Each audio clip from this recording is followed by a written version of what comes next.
नमस्कार मित्रों, श्री राधे।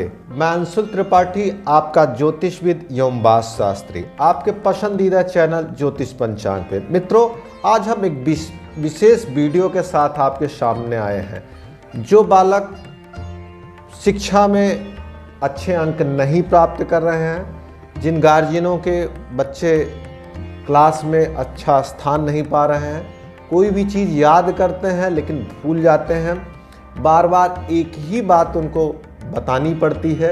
अक्सर मेरे पास माता पिता आते हैं कि मेरे बच्चे का पढ़ने में मन नहीं लग रहा है। उन्हीं तमाम गार्जियनों को दृष्टि में रखते हुए यह विशेष उपचार, एक अद्भुत टोटका जो आजमाया हुआ है, जिसका प्रयोग मैंने स्वयं कई लोगों पे किया।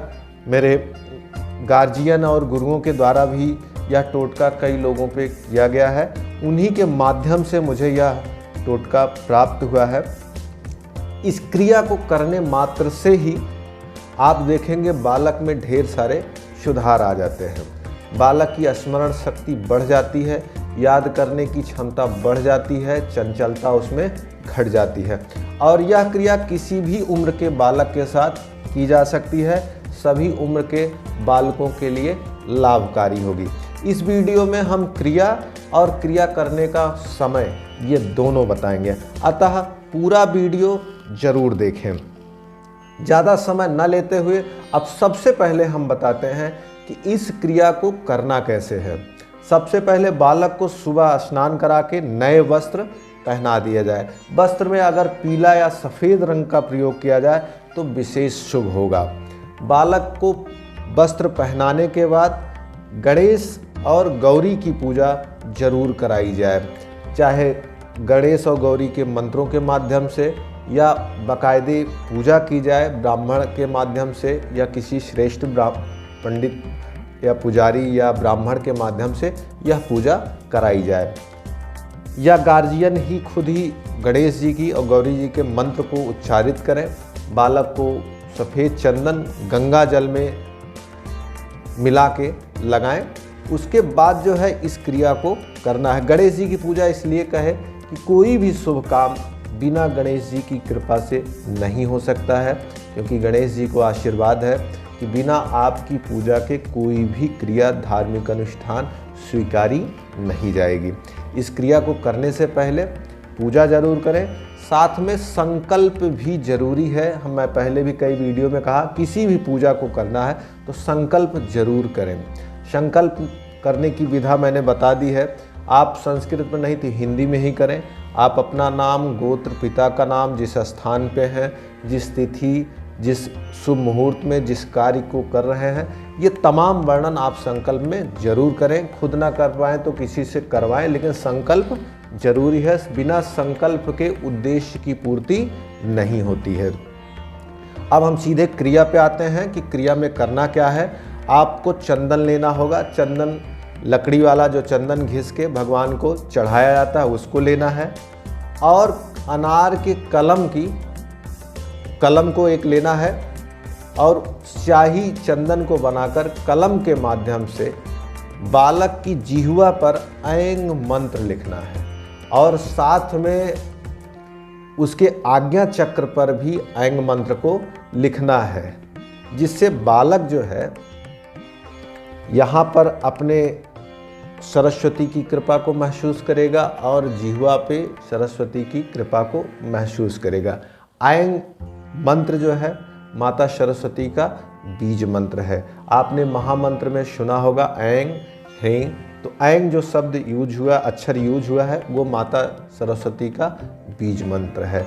तो अनार की कलम से, अनार जो फल होता है उसकी कलम होनी चाहिए। किसी भी डंडी को लेकर आप कलम बना लीजिए, और स्याही जो है चंदन की होनी चाहिए, लकड़ी का चंदन हो जिसको घिसकर उसकी स्याही बनाकर आज्ञा चक्र पर और जिह्वा पर ऐंग अक्षर का लिखना है। और उस लिखने के बाद बालक से ऐंग उच्चारण भी करवाना है, कम से कम 108 बार। बालक बहुत छोटा है, उच्चारण नहीं कर सकता है, तो उसके माँ बाप या बाबा या दादी या नाना नानी उसकी कान में या उसके सामने कम से कम 108 बार जरूर ऐंग शब्द का अक्षर का उच्चारण करें। माता सरस्वती से उस बालक के लिए प्रार्थना करें। बालक छोटा हो तो उससे पूजा, बहुत छोटा हो तो थोड़ी बहुत पूजा उसके हाथ पकड़ के कराएं, थोड़ा बड़ा हो तो सारी पूजा उसी से करवाएं। लेकिन लिखने का काम गार्जियन करें या बड़े बुजुर्ग करें, जिससे उसको आशीर्वाद हो। पूरी पूजा होने के बाद घर के सारे बड़े लोगों का पैर भी उस बालक से जरूर छुआएं, जिससे उसको उसी समय घर के सभी लोगों का आशीर्वाद प्राप्त हो। ये तो रही पूरी प्रक्रिया के बारे में। अब किस समय इस प्रक्रिया को किया जाए तो यह बालक को अधिक से अधिक फल दे सके। अब इस क्रिया को करने के समय की अगर बात की जाए तो वह समय है अभिजित मुहूर्त। मैं अक्सर आप लोगों को अभिजित मुहूर्त के बारे में बताता रहता हूँ।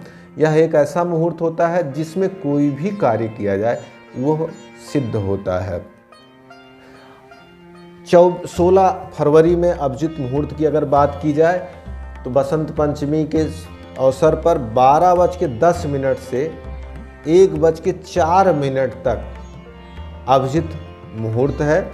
समय अनुसार यह थोड़ा सा परिवर्तित होगा स्थान विशेष पे। कुछ जगहों पे यह थोड़ा सा बाद में थोड़ा जल्दी होगा, लेकिन यह अंतर बहुत बड़ा नहीं होगा, 2-4 मिनट का होगा। इस नाते आप इसके महत्वपूर्ण समय की अगर बात करें तो वह लगभग आसपास आप 12:20 के आसपास आप एकदम अभिजित मुहूर्त में होंगे। और जो क्रियाएं हैं वो थोड़ा आगे पीछे आप शुरू कर लीजिए, लेकिन लिखने वाली जो क्रिया है बालक के मत्थे पे, आज्ञा चक्र पे, यहाँ पे दोनों भौहों के बीच में और जीभ पे, वो इसी टाइम हो तो सबसे श्रेष्ठ है। अगर दिन में नहीं कर पाते हैं तो फिर रात्रि को 8:08 पे अमृत सिद्ध योग लगेगा। इस समय के बाद भी आप इस क्रिया को कर सकते हैं, लेकिन श्रेष्ठतम होगा कि बालक को इसी टाइम से पहले कराएं। और कोशिश ये करें कि जब तक ये क्रिया बालक न किए रहे तब तक उसे अन्न का सेवन न कराएं। दूध वगैरह आप देते रहें, फलहार की चीज़ें फल वगैरह दें, लेकिन इस क्रिया के बाद ही किसी अन्न को खाने के लिए बालक को दें। और हो सके तो अगर उसकी पत्री आपने कभी दिखाई हो तो देख लें, अगर बुद्ध उसका बहुत स्ट्रांग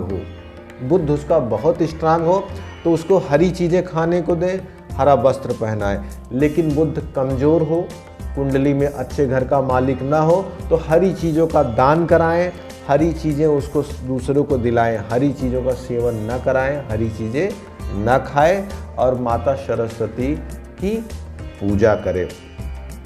इससे संबंधित कोई बात आपको और पूछनी हो तो आप दिए हुए नंबर पर कॉल कर सकते हैं या कमेंट बॉक्स में अपना प्रश्न छोड़ सकते हैं। धन्यवाद। श्री राधे। उम्मीद करती हूँ आपको वीडियो पसंद आया होगा, तो इसे लाइक करना ना भूलें। ज्योतिष और पंचांग से जुड़ी जानकारी हम आपके लिए लाते रहेंगे, तो आपके अपने YouTube चैनल ज्योतिष पंचांग को सब्सक्राइब करें और बेल आइकन जरूर प्रेस करें, ताकि आपको लेटेस्ट वीडियो की नोटिफिकेशन लगातार मिलती रहे।